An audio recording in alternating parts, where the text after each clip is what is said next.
So, first graders, now that we've talked about folktales and what you can expect from folktales and what some of the characteristics are of folktales, we want to talk, or I want to teach you now about how to summarize these folktales. So, summarizing is an important skill that you will need to know or you need to learn now, and you'll use in second grade and third grade and fourth grade.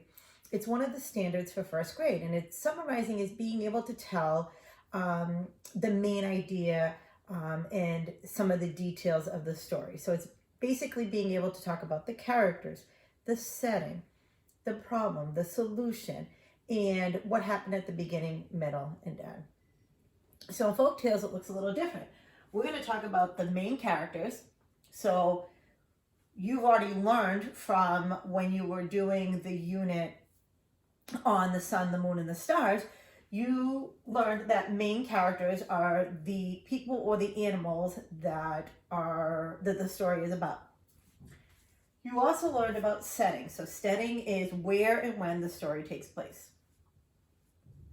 Problem and solution. The problem is the major event that happened. Okay, so something that happened that caused a problem. And the solution is how the characters solve that problem, how they fix that problem. And then in folktales, like we talked about in our previous chart, which I have right here, we talked about how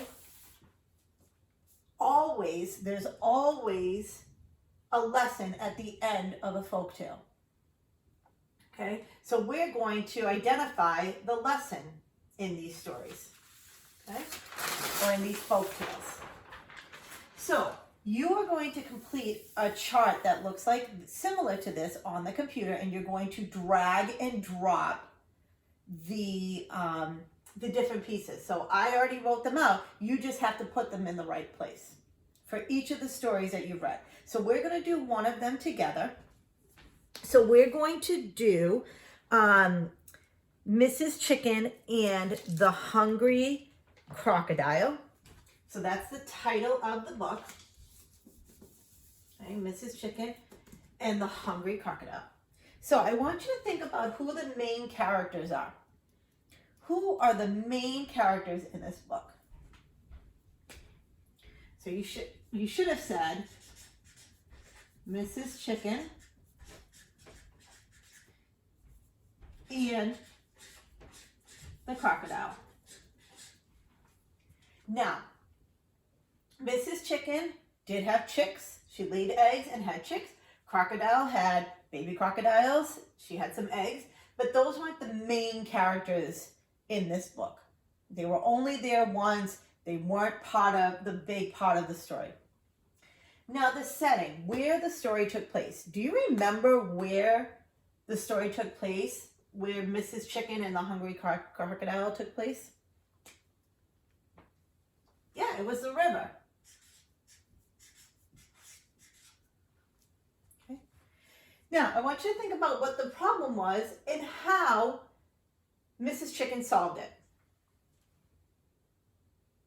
So the problem was that when Mrs. Chicken went to the river, Crocodile was going to eat her for dinner. The problem was when Mrs.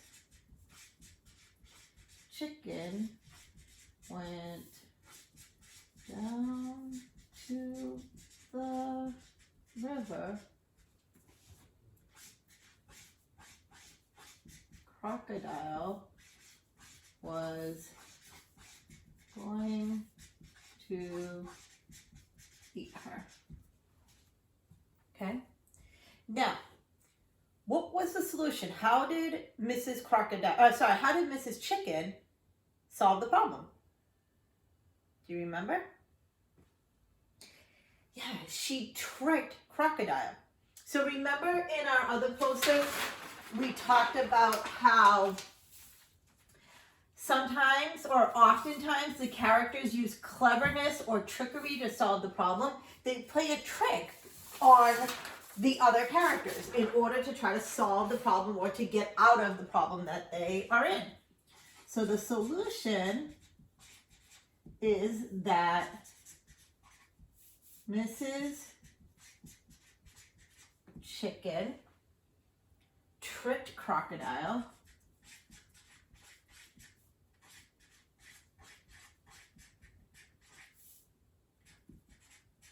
into thinking that they were sisters. Okay? So now let's think about the lesson. What was the lesson that the author wanted us to learn? This is sometimes a little tricky. So that's one reason why we've helped you by writing out all the parts, and you just need to think about what the lesson was. So if you remember, when Mrs. Chicken switched the eggs, she tricked Crocodile and saved herself from being eaten by Crocodile. So the main lesson is that you can outsmart something that is bigger than you are.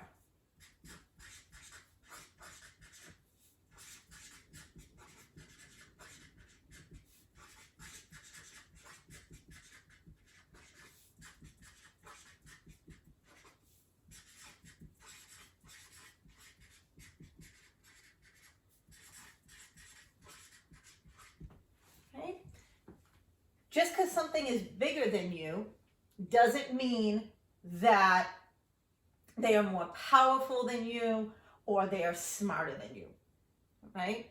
Sometimes you just have to use a little bit of cleverness in order to get yourself out of that problem. So, like I said, you are going to have some summarizing folktales slide decks, which you're very used to slide decks because you've been using them in your Google Classroom. And you're going to have a chart that looks like this.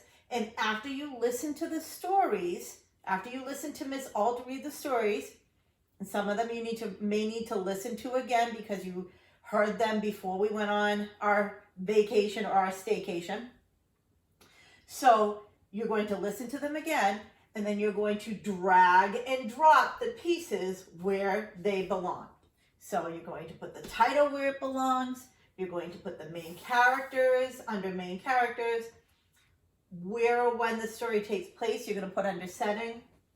The problem and the solution, those are going to be two separate boxes. You're going to put those under problem and solution. And then when you figure out the lesson, you're going to put the lesson in that box.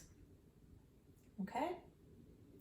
And we're going to do this for all of our folktales so we can really think about how to summarize the folktales, how to be able to identify the main characters, the setting, the problem, the solution, and the lesson for these folktales. All right, good luck.